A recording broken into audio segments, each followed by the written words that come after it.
ایک مرتبہ حسن بصری رحمۃ اللہ علیہ کی خدمت میں ایک عورت برہنہ سر اور منہ لیے حاضر ہوئی۔ اس عورت نے اپنے شوہر کی شکایت آپ رحمۃ اللہ علیہ سے کی۔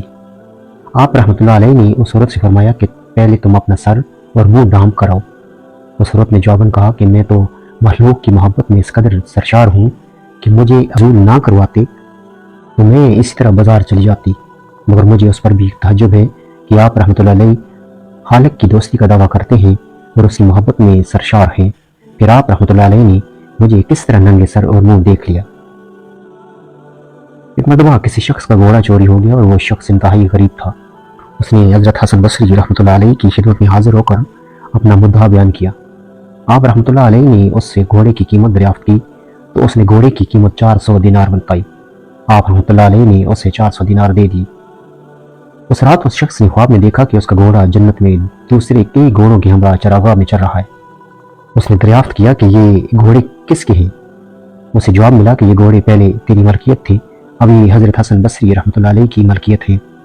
اس شخص نے اگلے روز حضرت حسن بصری رحمۃ اللہ علیہ کی خدمت میں حاضر ہو کر ان سے بے فسخ کرنے کی درخواست کی۔ آپ رحمۃ اللہ علیہ نے فرمایا کہ اللہ عز و جل مجھے تم سے پہلے اس کی اطلاع دے چکا ہے۔ وہ شخص مایوس ہو کر واپس چلا آیا۔ اس رات پر حسن بصری رحمۃ اللہ علیہ نے جنت میں ایک عالی شان محل دیکھا۔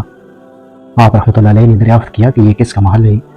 جواب ملا کہ یہ محل اس کا ہے جو بے کو منسوخ کرنے کے لیے آپ کے پاس آیا تھا۔ آپ رحمۃ اللہ علیہ نے علی صبح اس شخص کو بلایا اور بے کو منسوخ کر دیا۔ حضرت حسن بصری رحمۃ اللہ علیہ فرماتے ہیں کہ مجھے معلوم ہوا کہ ایک شخص ایسا ہے جو جماعت کے ساتھ نماز ادا نہیں کرتا اور نہ ہی کسی سے ملتا جلتا ہے۔ میں اس کے پاس گیا اور اس سے دریافت کیا کہ تم جماعت کے ساتھ نماز کیوں نہیں ادا کرتے؟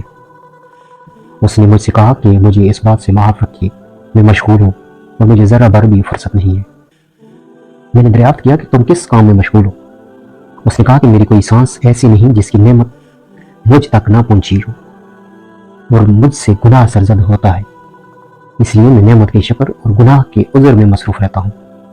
آپ رحمۃ اللہ علیہ فرماتے ہیں کہ میں نے اس کی بات سننے کے بعد فرمایا کہ اللہ کی قسم تم اس طرح رہو تم مجھ سے بہتر ہو۔